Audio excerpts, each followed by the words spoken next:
নমস্কার বন্ধুগণ, নিগম সুদার সংস্কৃত চ্যানেলে আপনাদের সকলকে স্বাগত জানাচ্ছি। আজকে উপস্থিত হয়েছি সাজেশন নিয়ে আলোচনা করব। তো সাজেশন, সংস্কৃতির উপর যে সাজেশন করা হয়েছে সেটা পোস্ট করা হয়েছে দুটি পার্ট করে: গদ্য পদ্য নাটক সাহিত্য ইতিহাস ভাব সম্প্রসারণ, এবং তার পরের পার্ট সেটা হলো শুধু ব্যাকরণ নির্মিতির উপর। তোমরা না দেখে থাকলে দেখবে, এই ভিডিওর ডেসক্রিপশন বক্সে লিঙ্ক দেওয়া থাকবে। তো আজকে উপস্থিত হয়েছি একটি ভিন্ন বিষয় নিয়ে, অর্থাৎ অন্য সাবজেক্ট, সেটা হলো রাষ্ট্রবিজ্ঞান। তো নয়াহাট উচ্চ বিদ্যালয়ের বর্ষিয়ান শিক্ষক, রাষ্ট্রবিজ্ঞান বিভাগের শিক্ষক আব্দুল মজিদ মিয়া মহাশয়, তিনি একটি সাজেশন প্রস্তুত করেছেন রাষ্ট্রবিজ্ঞানের উপর। তো সেই সাজেশন যদি তোমরা ফলো করো তাহলে তোমাদের 100% সফল তোমরা হবেই। তোমাদের কমন তোমরা পাবেই, কমন আসবেই। তোমরা সেই সাজেশনটি একটু দেখে নাও। দেখো, এবছরের 2024-এর রাষ্ট্রবিজ্ঞানের সেরা সাজেশন, এটি ফলো করলে তোমরা 100-100 কমন পাবে। আমি আগেই বলেছি যে এই সাজেশনটি প্রস্তুত করেছেন নয়াহাট উচ্চ বিদ্যালয়ের রাষ্ট্রবিজ্ঞান বিভাগের বর্ষিয়ান শিক্ষক আব্দুল মজিদ মিয়া মহাশয়। দেখো, প্রথম প্রশ্ন, প্রথম অধ্যায় থেকে: আন্তর্জাতিক সম্পর্কের সংজ্ঞা দাও, আন্তর্জাতিক সম্পর্কের বিকাশের ধারা সংক্ষেপে লেখো।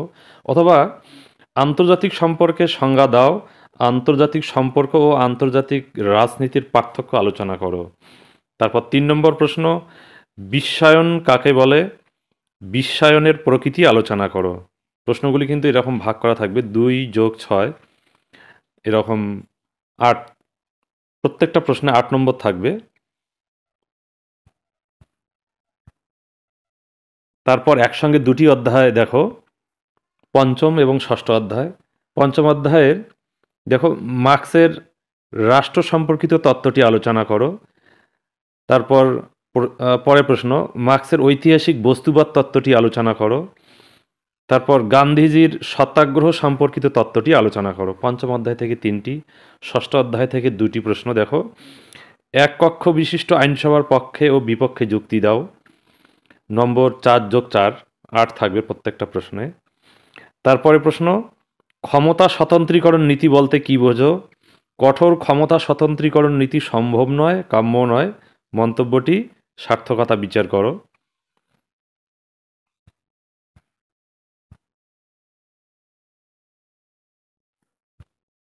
দেখো, সপ্তম অধ্যায়ে 2টি প্রশ্ন: ভারতের প্রধানমন্ত্রীর ক্ষমতা ও কার্যাবলী আলোচনা করো। তারপরের প্রশ্ন: ভারতের অঙ্গরাজ্যের রাজ্যপালের ক্ষমতাগুলি ব্যাখ্যা করো।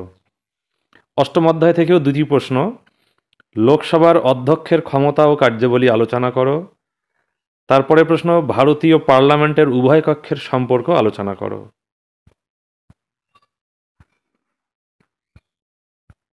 তারপরে নবম অধ্যায় দেখো, এখান থেকে মাত্র 2টি প্রশ্ন: ভারতের কোনো রাজ্যের হাইকোর্টের গঠন ও কার্যাবলী আলোচনা করো।